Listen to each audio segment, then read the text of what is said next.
ఓం నమో నారాయణాయ. వారాహి అమ్మకు నమస్కారం చేసుకుంటూ అమ్మవారి దయ ఆమె చల్లని చూపులు మనందరిపై ఉండాలి అని చెప్పి మనస్ఫూర్తిగా కోరుకుంటూ ఈ రోజుటి వీడియో స్టార్ట్ చేస్తున్నాను ఫ్రెండ్స్.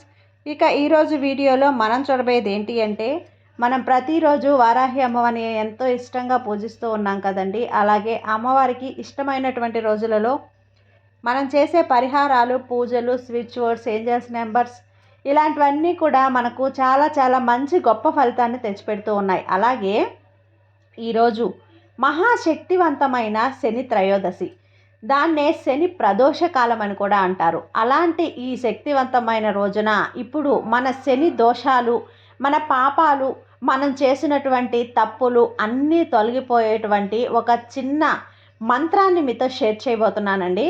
ఇప్పుడు మనం ఈ శని ప్రదోష కాలంలో మనం అందరం కూడా గుడికి వెళ్ళి ఆ శని ప్రదోష కాలంలో మనం చేసిన పాపాలన్నింటినీ తొలగించుకోవడానికి శివుడికి మనం అభిషేకాలు చేస్తూ ఉంటాం.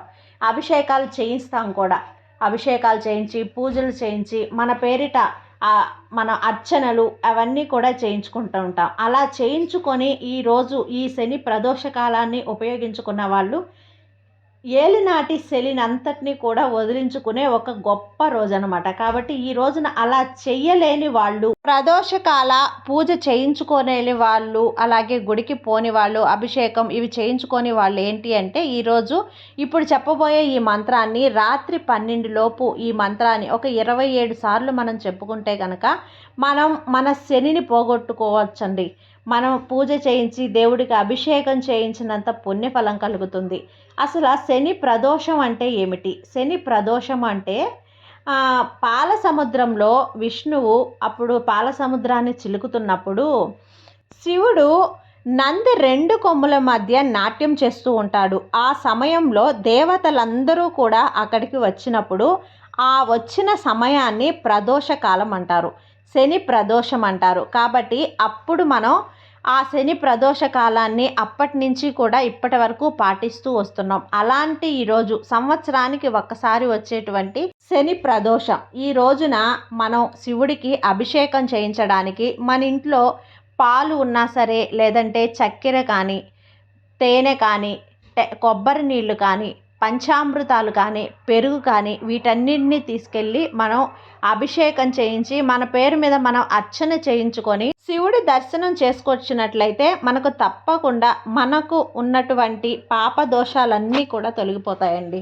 అలా ఈరోజు సాయంత్రం వేళలో కూడా గుడికి వెళ్ళి చేయించుకోవచ్చు. అలా చేసుకోలేని వాళ్ళు, మేము గుడికి వెళ్ళలేని పరిస్థితుల్లో ఉన్నామండి, మేము చాలా దూరంలో ఉన్నాం, కానీ మాకు ఈ శని ప్రదోషం అనేది చాలా ముఖ్యం, మేము దోషాలు పోగొట్టుకోవాలి, మాకున్న పాపాలని, మాకున్న గ్రహ దోషాలను అన్నింటినీ పోగొట్టుకునే ఒక మంత్రం అవసరం అనుకున్న వాళ్ళు ఈ మంత్రాన్ని ప్రతి ఒక్కరూ చెప్పుకోండి ఫ్రెండ్స్. ఈరోజు రాత్రి 12 వరకు కూడా ఈ మంత్రాన్ని 27 సార్లు చెప్పుకోండి. కేవలం 27 సార్లు అంటే 27 సార్లే. ఎందుకండి 27 సార్లేను? ఒక్కొక్క మంత్రం 108 సార్లు, ఒక్కొక్క మంత్రం 21 సార్లు ఇలా ఎందుకు చెప్పుకోవాలి అంటే దానికి ఒక ప్రత్యేకత ఉందండి.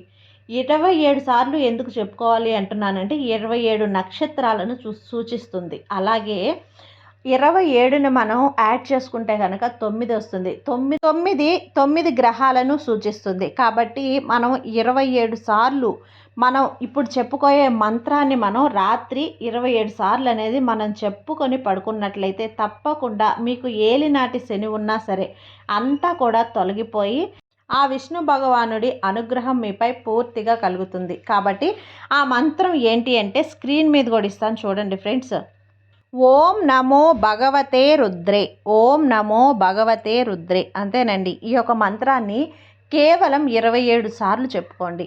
ఇలా చేసి కూడా మీ ఇంట్లో గనక గుడికి గనక మీరు వెళ్ళినట్లయితే మీ ఇంట్లో బిల్వ పత్రాలు ఉంటే గనక ఒక మాల చేసుకొని వెళ్ళి కూడా మీరు గుడికిలో సమర్పించవచ్చు. అలా మా దగ్గర లేదంటే గుడి దగ్గర కూడా అమ్ముతూ ఉంటారండి బిల్వ పత్రాల మాల. ఆ మాల అనేది స్వామివారికి సమర్పించండి శివుడికి. ఇది కూడా మేము చేయలేమండి అనుకున్న వాళ్ళు మీ ఇంట్లో ఉంటే గనక ఒక చిన్న శివలింగం కానీ ఉంటే ఒక ప్లేట్లో పన్నీరు కానీ లేదంటే నీళ్ళైనా కానీ తీసుకొని దాంట్లో శివలింగాన్ని ఉంచి పెట్టండి. శివుడు ఎప్పుడూ కూడా గంగాదేవిని నెత్తిన పెట్టుకొని ఉంచుకోవాలి. గంగాదేవి తనతో పాటే ఉండాలి, అదే నియమం. కాబట్టి మీరు తనకిష్టమైనటువంటి గంగాదేవిని కనుక ఆయనతో పాటు రాత్రి అంతా కూడా ఒక ప్లేట్లో నీరు పోసి, లేదంటే పన్నీరు ఉంటే పన్నీరు కనుక వేసి శివలింగాన్ని పెట్టి దానిపైన కొంచెం విభూదితో స్వామివారికి ఈ మంత్రాన్ని చెప్పుకుంటూ పూజ అనేది చేయండి.